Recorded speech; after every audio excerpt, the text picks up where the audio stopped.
friends ever since.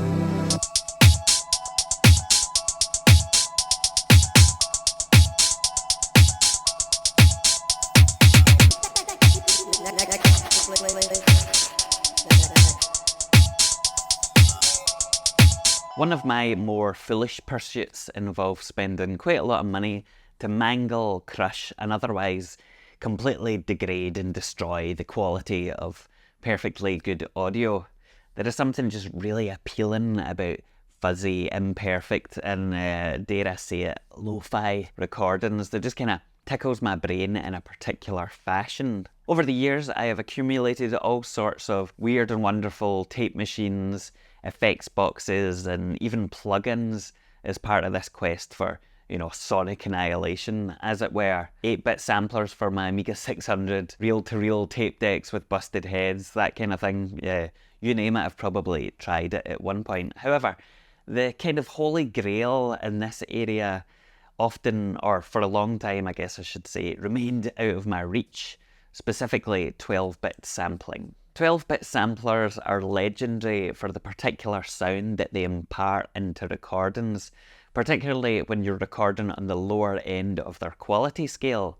However, these types of devices are also a bit harder to find because they were never quite as common as 8-bit or 16-bit samplers were. In terms of what's available just now, Sonicware has got their Live and Lo-Fi 12, but it can only really record up to 4 seconds or something like that in mono per sample slot, which means that isn't really much use for drum loops and the like.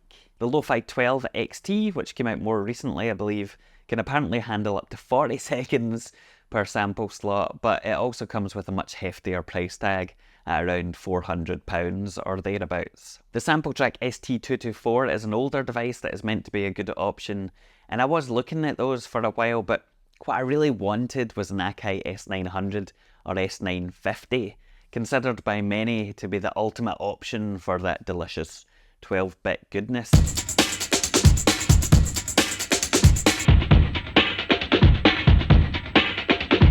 Unfortunately though, their reputation precedes them, and they often are prohibitively expensive, regularly going on eBay in the UK for about £900+, which is far, far more than even an idiot like I was willing to spend on some crunchy lo-fi sounds. However, I had an eBay saved search set up for both of these rack mount units, and a few months back I got an alert that there was an S900 up for sale for £420 including postage.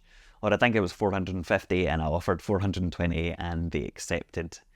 This still wasn't cheap, but it seemed in good condition and it came with a USB emulator thing, so long story short, I ended up buying it. Now obviously there are lots of ways that you can use a sampler like this, and as I mentioned, mine came with a Gotek USB floppy drive emulator to hopefully make things a bit easier. Well, in theory anyway, because in practice the Gotek doesn't seem to work properly. It's not recognised by the S900. I think the ribbon cable maybe came loose in the post or something, but it doesn't really matter anyway, because so far I have primarily just been utilising the S900 as a kind of effects processor, specifically for drum loops. There is something pretty special, I think, about the character that the S900 infuses, and in many ways it manages to glue together patterns or rhythms that are made up of disparate one-shot samples, bringing them into a kind of more cohesive sounding piece by rubbing all of the sharp edges off. When you then layer that up with more modern synth sounds, the combination can be pretty fantastic. So the way that I've been doing this so far relies heavily on my beloved MPC 2500. I start out by creating a bunch of different loops on there,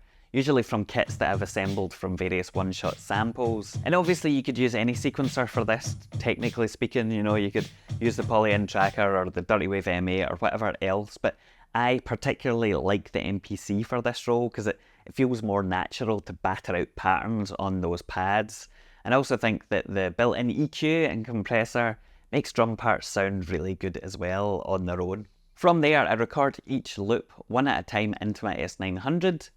I usually do this at a fairly low quality, so around about 4000 kilohertz or thereabouts. I'll have to double check because I'm kind of number phobic. But I think that really accentuates the kind of effect that I'm going for by, bringing down the quality.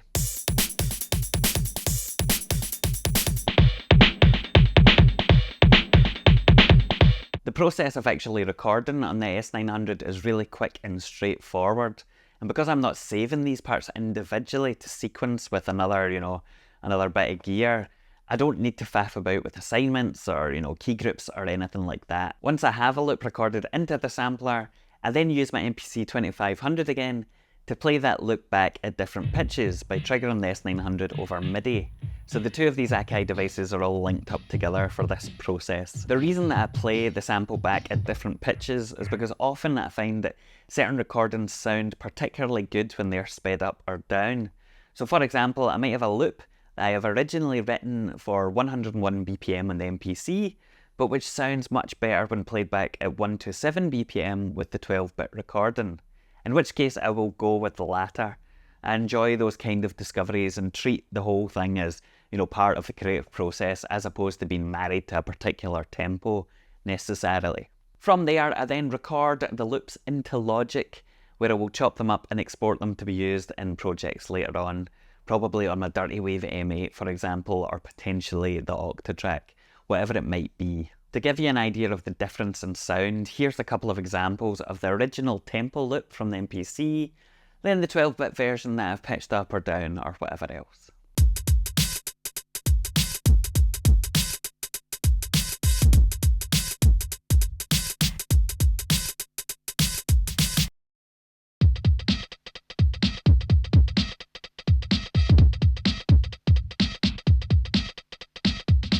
If you're interested, I upload all of the loops and other samples that I create like this onto Patreon along with a bunch of other stuff, so you can grab them from there. The sign up link is below, and I really do appreciate everybody that supports me in that way. It does make a big difference, so thank you very much. I'm fairly early on in my Akai S900 explorations, and there are obviously still a ton of different ways to use this.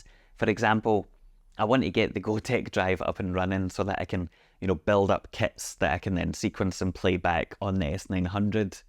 I also suspect that certain synthesizers will sound fantastic through this as well, so that's on my list to play about with too.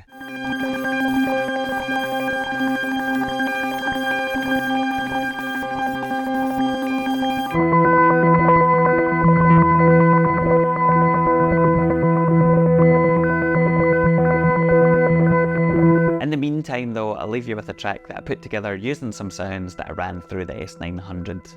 If you've got any questions, suggestions, or general words of praise and adulation, please do leave them below and feed that delicious, delicious algorithm. Until next time, see you later.